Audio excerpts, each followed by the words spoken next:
There are a handful of players that need to have big practices against the Rams in their joint practice on Tuesday. We'll tell you who they are next.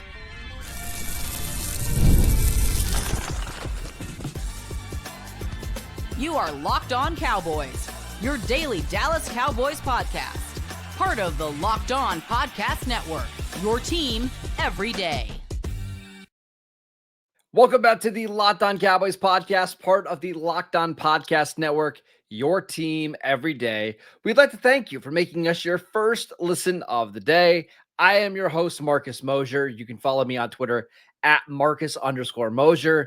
And joining me today, as always, is Landon McCool. You can follow him on Twitter at McCoolBCB. You can also see him over at Cowboys camp. He's been roaming the sidelines, watching these practices, and we're going to get some really good insight from him in just a minute. But on today's show, we're going to start previewing probably the single most important practice of the year for the Dallas Cowboys.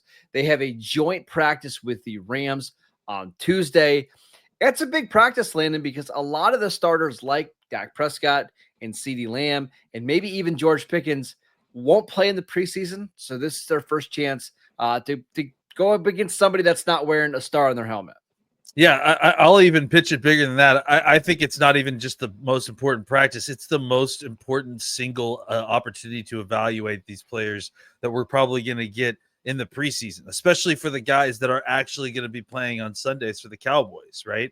So, yeah, we're talking about the Dak Prescotts. We're talking about the CeeDee Lambs. We're talking about the George Pickens and how they're throwing around. Absolutely.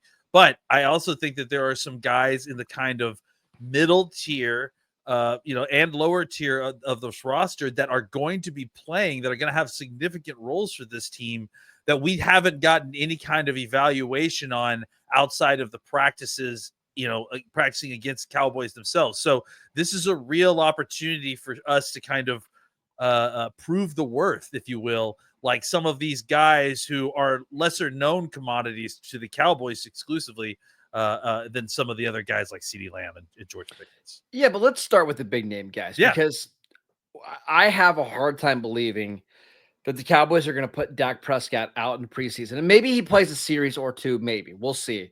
But this is going to be some live reps. He's not going to get hit, hopefully, knock on wood. But you're going to go up against a different defense with different players using a different scheme. Dak has been pretty good in the last couple of practices. Yeah. But I'm anxious to see how he performs here. Yeah, absolutely. I mean, this is going to be probably our only opportunity to see Dak in anything close to live opportunities from anybody other than his own team. So, yeah, it's going to be a great chance to kind of check on the where the timing is, specifically with, like we talked about with Pickens. Everything has been very in sync with CeeDee Lamb, so I think that they're probably okay there. But yeah, just more work to get, guys like Pickens and Ferguson, who, was injured at different points when Dak was. So, they kind of got mismatching work, seeing, what we've got and some of the Turpin stuff that we've seen thrown out there and how that works against the Rams, who maybe weren't, or aren't seeing that practiced 2 or 3 times a game. So yeah, I think, and then obviously on the defense, right? We've seen a lot of like the top end guys, obviously without Micah Parsons on the edge, do really well. How did they do against the Rams offensive tackles, which, admittedly is kind of a beat up crew, but just seeing, these kind of positions where there's one-on-one matchups and they aren't seeing the same guy that they see every single day, I think it's going to provide us an opportunity to learn a lot about these guys. So full transparency here. You and I were on the phone kind of talking about what we wanted to do on the show. And one of the names we said at almost the same exact time that we were excited to see is Kaiir Elam, because this is a big opportunity. He's been fantastic in mini camps, OTAs, and now Dallas Cowboys training camp. Like, he is just, the drum beat has been so incredibly loud. And now you get to go against 2 very different type of receivers compared to what the Cowboys have. It's Puka Nacua. It's Devonte Adams. If he can have a strong performance on Tuesday, I think Cowboy fans will really start to buy into the hype. Yeah, I think so. And look, I mean, he's kind of proven himself every step along the way. This is the next step, and I think for me, it's him, and it's guys like Nathan Thomas, right? Like guys who we've seen kind of come out here and perform above our expectations a little bit, How do they look when they're going against different guys? And again, two positions at an offensive tackle and cornerback where there's going to be one-on-one opportunities potentially against the Rams. These are also positions in which the individual matchup can affect how they look quite a bit. So you do still need to kind of get some more data on each of these guys.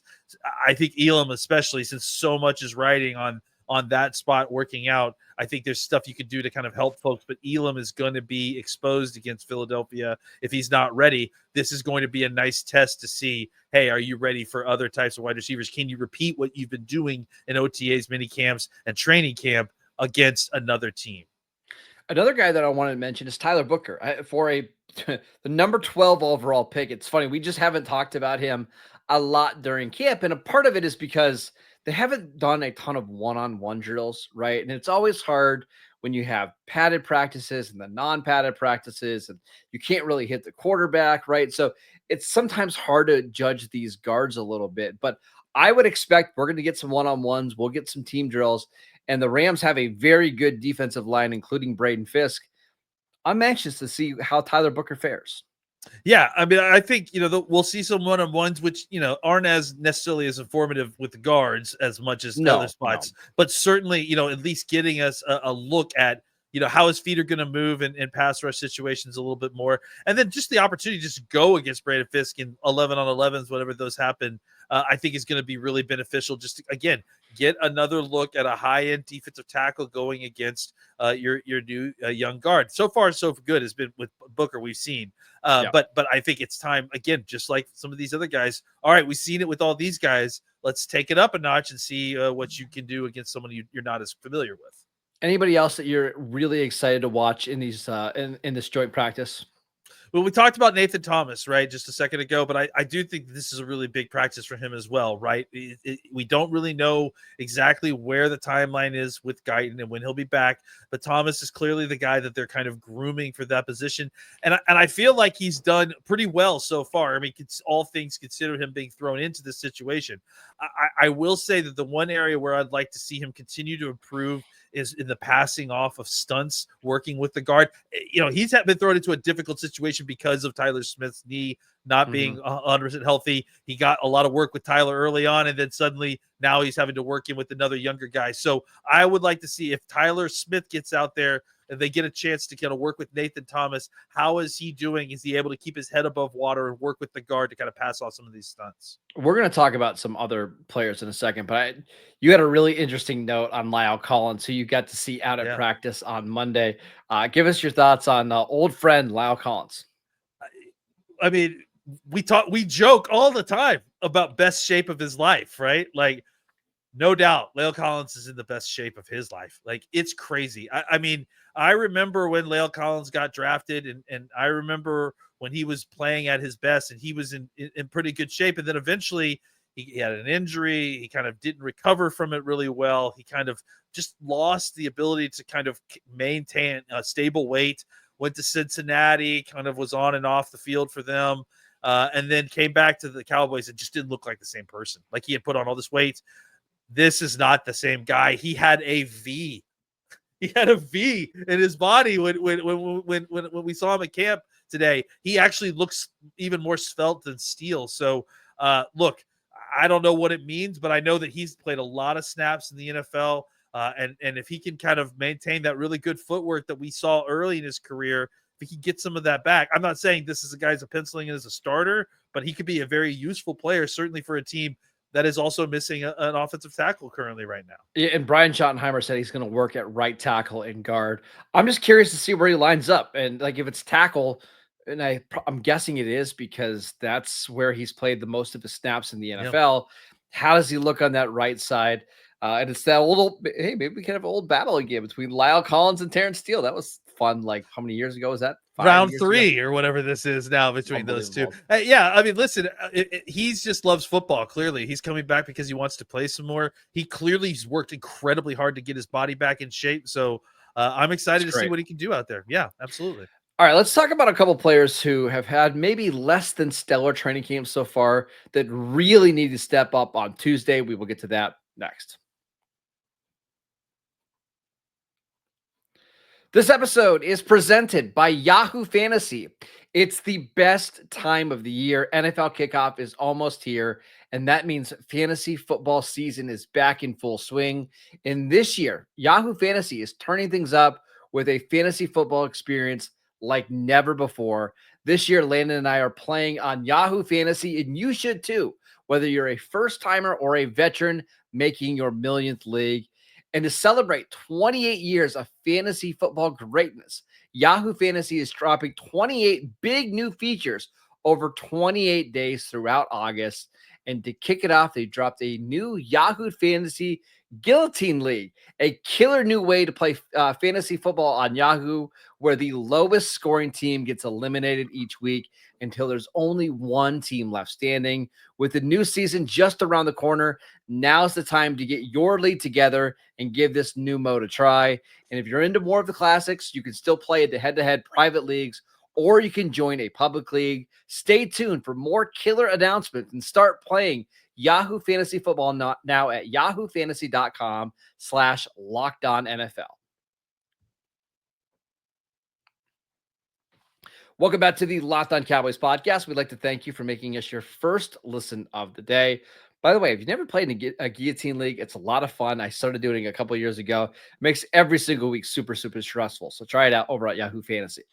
All right, let's talk about some players that maybe we haven't been all that impressed by in camp. Who needs to step up during the joint practice?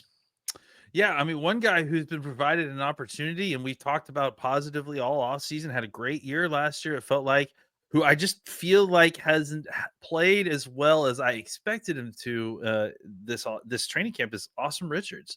We talked about him early. I think he had a good early part of camp, but since the Guyton injury and Nathan Thomas like getting that kind of the first go at left tackle, I've seen Richards with the second team, and it's been a struggle. I think the part of it is just that James Houston is like really hurting those second team offensive tackles. Like James Houston being as experienced and as good as a pass rusher as he is, working against the second and third team offensive line has been a real problem for some folks. So, but I just feel like, I was talking to Isha Morrison about it today. It's like his feet just don't look as quick as they did previously. I don't know if he put on weight and like it's just kind of made him a little bit sluggish, or if he's just not getting off the line the same way that he was previously. But it does feel like some of the guys who are good with their technique around the edge or are just explosive, like we seen Easy kind of get him a couple different times. I just think that he's struggled a little bit to kind of get out there and get out on time. And I know he has the athleticism. I don't know if it's a timing thing or if he's injured or something, but it's just, with the way the situation has played out, they've now signed Lyall Collins, and Nathan Thomas is definitely getting the first crack here. I do think that Richards is still going to be a part of this team as a sixth offensive lineman potentially, and we've seen him do a lot of that, but he needs to step it up if he even wants to be in the competition for taking that left tackle snaps week one if Guyton isn't there. And we should have probably known this when they instantly put Nate Thomas into the starting lineup when Tyler Guyton went down. Like, it wasn't even really a question who was going to occupy that spot. Now, I do think, as you mentioned, Asim Richards is going to have a role in this offense as the sixth offensive lineman, but I mean, it's a pretty big role that you're not even getting opportunities to play at with the first team. So I think this is a great opportunity for him. And maybe if he has a strong a strong practice, we'll see him get back into that competition. But right now, this feels like Nate Thomas's job to lose. Well, I'll say this too, because like if you get into the situation where Nate Thomas wins the left tackle job and you still have Lyall Collins, and Collins proves to be pretty decent. I mean, Lyall Collins would be a really good sixth offensive lineman to have, like, Sure. Especially if he's in shape and it's felt like that. I mean, the only thing you worry about there is that it takes a lot of kind of mental acuity to kind of know exactly what's going on. And sometimes Lyall can be a little bit slow with the playbook, it feels like. Sure. So that's, and he came into practice in camp late. So, but I do think that Asim needs to kind of step up and show a little bit more, because I do think that there's a chance for him to lose both the kind of obviously the backup left tackle job, which he looks like he's already lost, but then also potentially that 6th offensive lineman, extra tight end situation that he had kind of carved out for himself. I want to ask you about a player. And again, I don't know if this guy's having a bad camp, but we honestly have not talked about him once. And that's Osa Odighizuwa, who the Cowboys signed to a big time contract extension this offseason. I mean, they're paying him over $20 million a year. On paper, this seems like a really good fit in Matt Eberflus's defense, but you've been out there at camp. What have you seen? He's had a good camp. It's tough, Okay. because you see him like there's been 3 or 4 different videos that I'm thinking about that I've seen him where he's the thing that's wrecked the play. He's gotten a sack. But you have to remember, because of the way the practice is, kind of laid out and the way that they do 11 on 11s, they keep running the plays, right? So it's just like when Micah, used to practice and just wreck every play, and then they still just did it anyways, even though Micah clearly got a sack on that play, right? Osa's doing that every once in a while, and sometimes in the run game as well, just kind of getting in the backfield. Again, doing a lot of great twist stuff with Dante Fowler and some of these guys on the outside. They're still working a lot of that stuff, and he looks very spry and getting into the backfield quite a bit. So yeah, definitely some positive stuff from Osa. There was another player that I wanted to ask you about, and that's Kenneth Murray, who returned to practice on Monday after the birth of his child. I don't know that he necessarily needs to show us a lot, because I do think he's going to be a starting week 1 linebacker for the Cowboys. But I've seen him against this type of offense before. And this is actually why I was kind of against the trade when it initially happened. You get up against some of these really good offensive coordinators, and they can kind of put him in a blender a little bit. I think this is a big chance for him to show, hey, he's developing under Matt Eberflus, and you don't have to worry about him on game days. Yeah, I mean, look, it's not like the Cowboys don't use a lot of misdirection now. That's the thing, is that the Cowboys are becoming a team like that a little bit. So but you're 100% right. Like, obviously, who better than to go to the source of McVay and to kind of get these kind of opportunities for Murray to kind of work against something that's clearly the thing that is the major fault to his game. We all examined. So I think the opportunity to kind of get a chance to see him, McShay, Shanahan offense, McVay, McShanahan. I like it. I was just going with that. McVay Shanahan offense. I got it. I just need to add one less muck in there. I think that's an opportunity for a guy like this to kind of, work against his weakness, make sure that he's able to do this, and for the Cowboys to kind of get a look at, is this as bad as it's been projected? Has it been a system thing previous to this? And if so, like, do we need to consider thinking about maybe we do need to kind of accelerate Leofau's timeline and get him into the lineup a little bit more often? Because I do think that some of the down roster linebackers have looked good out here so far. Yeah, I think Leofau is somebody that I'm really excited to see. And actually, he's probably going to play a lot in the preseason. I won't be surprised if he's somebody that each week into the regular season, he just starts earning more and more snaps. And maybe the Cowboys, the future plan is to have it's Leofau and Overshown as your 2 linebackers, and they kind of just run with it like after Thanksgiving, but we'll see. All right, let's talk about some day 3 rookies that we are excited to watch against the Rams in the joint practice. We will get to that next. This episode is brought to you by Monarch Money. Did you ever wish managing your money felt easier? With Monarch Money, it can. Whether you're trying to grow your savings or you're planning a big purchase, Monarch puts you in the driver's seat. It's like having your own personal CFO, giving you full visibility and control over your finances. And Monarch Money is more than just a budgeting app. It's a complete financial command center. You can track all of your accounts, all of your investments, and your spending in one place. So in addition to managing your money, you're also building your wealth. My family has used Monarch Money for almost a year now, and it's unbelievable how much money they've allowed us to save. So take control of your finances with Monarch Money. Use code LOCKEDONNFL at monarchmoney.com for 50% off your first year. That is monarchmoney.com, code LOCKEDONNFL for half off your first year. Welcome back to the Locked On Cowboys podcast. We'd like to thank you for making us your first listen of the day. For your second listen, check out Locked On Bets. Betting experts Lee Sterling and Kevin Rogers have daily MLB locks and can't miss football futures. Find Locked On Bets on YouTube or wherever you listen to your podcasts. All right, let's run through a couple day 3 rookies that we are excited to watch in these joint practices. And we've got to start with Jaydon Blue, who continues to get first team reps with the offense. And again, it's hard to tell with running backs because they're not actually tackling to the ground, but it seems like he is trending upward and earning more snaps in this offense.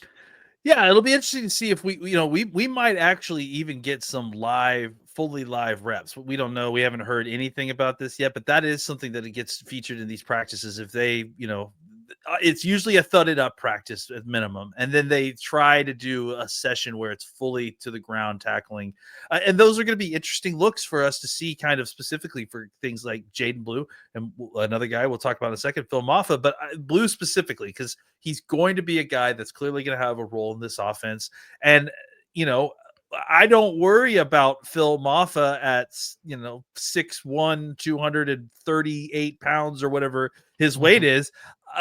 Being able to break an arm tackle behind the line of scrimmage. I do worry about Jaydon Blue getting punched right in the chest by a defensive tackle who is being blocked, and then being able to absorb that and keep going, through the hole, because that's going to be. I think that's kind of part of the issue we've seen with Deuce Vaughn, right? Is that I think Vaughn showed us that he can operate in space, but he's just so small that if he gets bumped by one of these defensive tackles who's probably being blocked, there's just no power there at all. You got to be able to fight through it and get to the line of scrimmage and continue the run. So that's what I'm interested to see. The one thing that we keep talking about with Blue, and he did it again today, is just his eyes and his feet are so well married, right? He understands the idea of being patient and using his start-stop ability in the hole to kind of wait for the creases to create and then go through them. I'm interested to see, and we've seen him do that in situations where he's not being taken to the ground, right? So it's kind of hard to tell,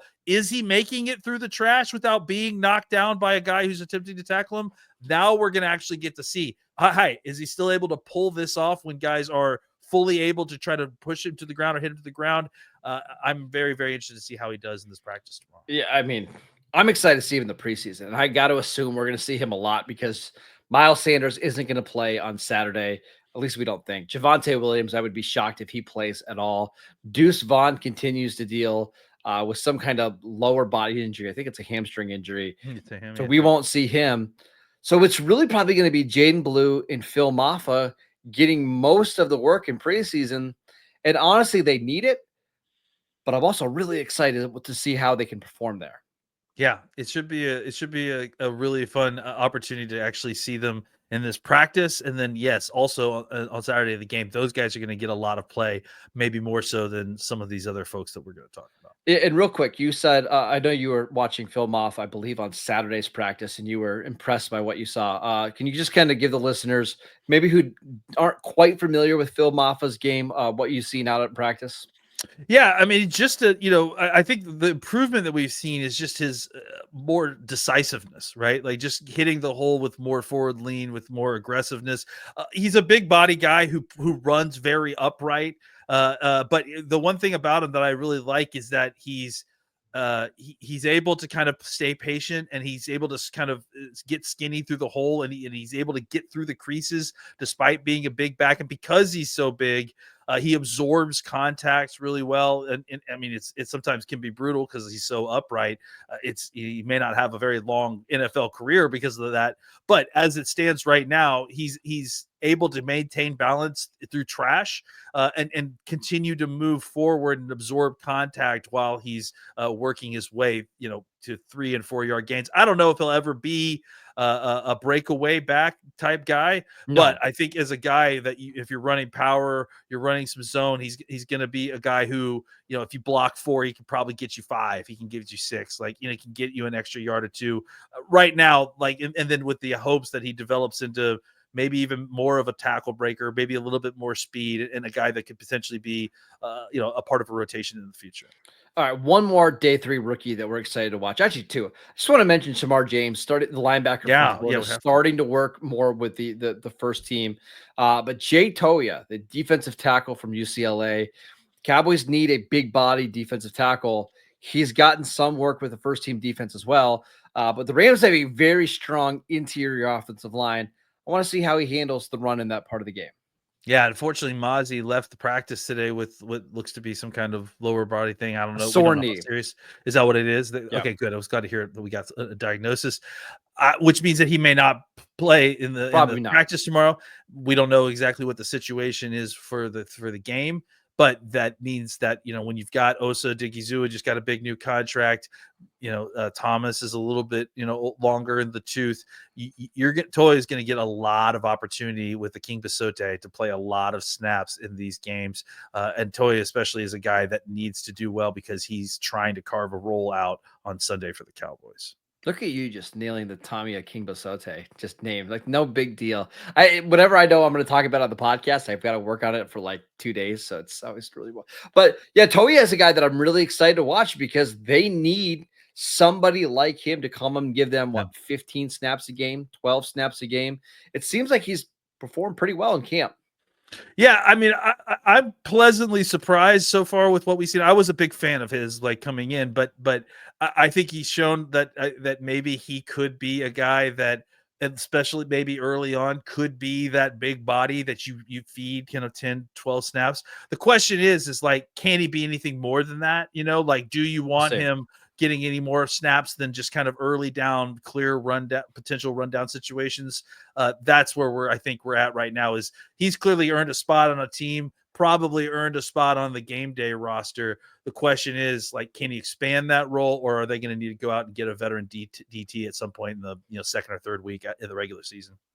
All right, that is it for today's show. We want to thank you for making Locked On Cowboys your first listen every single day. Go download the podcast wherever you get your podcasts. We are free and available on all platforms. You can follow Landon on Twitter at McCoolBCB.